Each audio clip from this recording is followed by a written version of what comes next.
Cəhənnəm atəşi.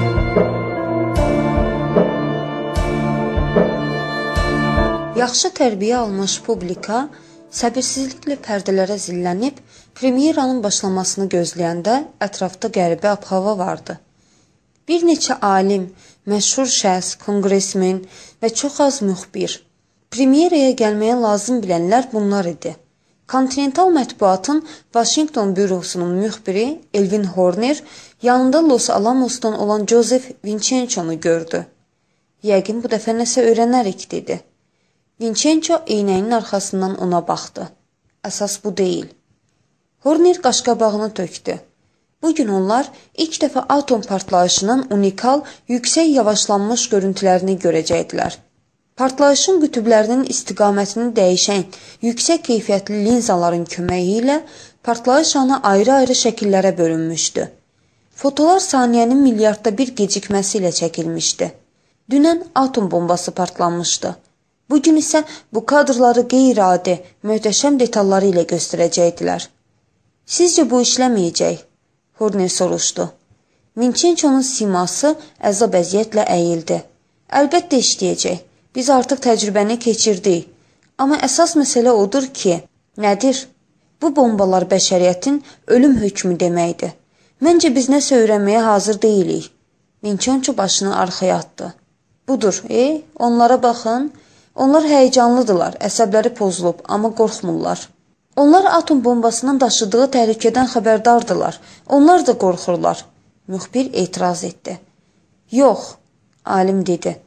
Mən sualtı bombanın partlamasını izləyən insanları görmüşəm.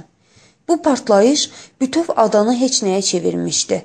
Amma adamlar onu izlədikdən sonra sakitcə evlərinə gedib yatdılar.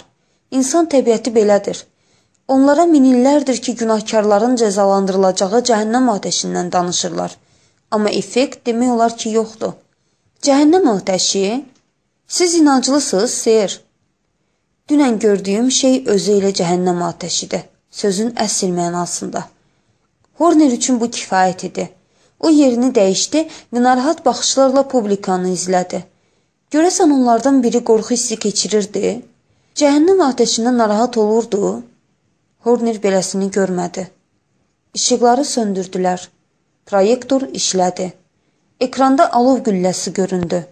Tamaşaçılar gərgin sükutda donub qaldılar. Sonra qalanın üstündə balaca işıq nöqtəsi göründü. O yavaşca aşağı indi.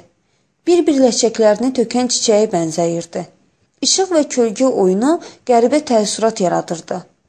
Nöqtə yavaş-yavaş oval forma aldı. Kimsə qışqırdı. Sonra digərləri də ona qoşuldu. Qəfil səsküy ölü sükuta döndü. Horner dəhşətin iyini hiss edirdi. Qorxunu ağzında dadırdı və hiss edirdi ki, qanı donur. Oval alovlu şar böyüdü, sonra isə partlayaraq parlaq bəyazlığa büründü və bir anlıq dondu. Alovlu şarda qara göz ləkəsi göründü.